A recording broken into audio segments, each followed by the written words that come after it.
Returning to our top story now, in the U.S. tariffs on Canadian exports, which have been officially announced and will start on Tuesday.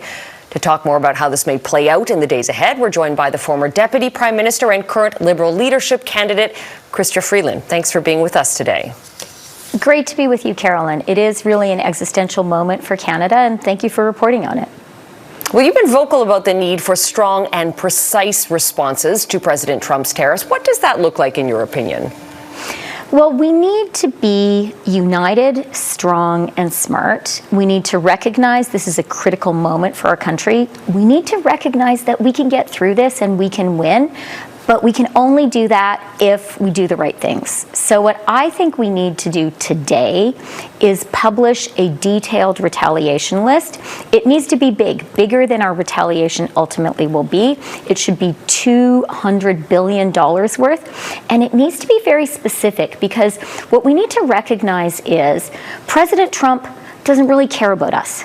He cares about Americans. And so we need to use the market power that Canada has as the largest export market for the U.S.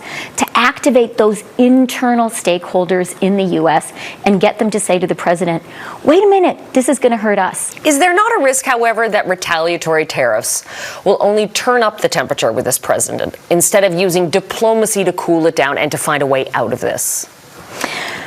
Look, the reality with President Trump is the only thing he respects is strength. For this president, weakness is a provocation. The only way that we're going to get through this is by showing him that we're not scared, by showing him, hang on a minute, Canada is your biggest market.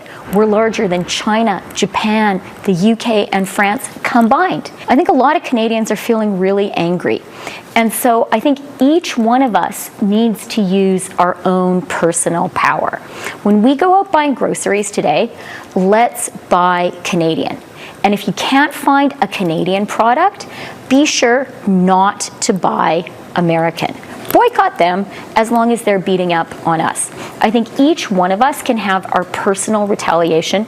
It will make us feel better, it will make us feel stronger, and it's going to help our country to win.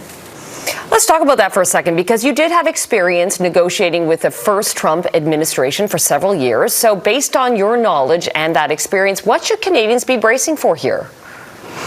I think we should be bracing for a lot of tough language. We should be bracing for them to push us as far as they can.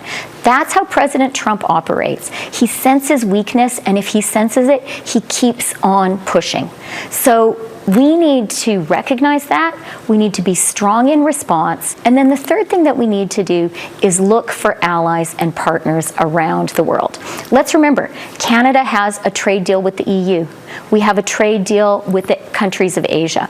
Let's talk to those allies and those partners, because a coordinated international response will give us even more strength.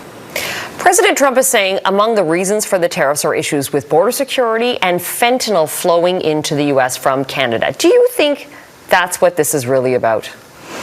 Look, it seems like the Americans have a new reason every day, right? Right now it's fentanyl. There was a while when it was asylum seekers. Sometimes they've been talking about the trade balance. I think we have to recognize that this is really a movable feast, and there's a new rationale every day. What is really going on is a bully trying to push us around, and what we need to do is be strong, say we are not intimidated, have a retaliation plan, including 100% tariffs on Teslas that targets the U.S. stakeholders Trump cares about. Give them an exit ramp and say to Americans, come on guys, it doesn't have to be this way. We are your best ally, neighbor, friend, and partner, and we can continue to be that if you just stop beating us up and work hard with our allies. Canadian Freeland, thank you for your time today.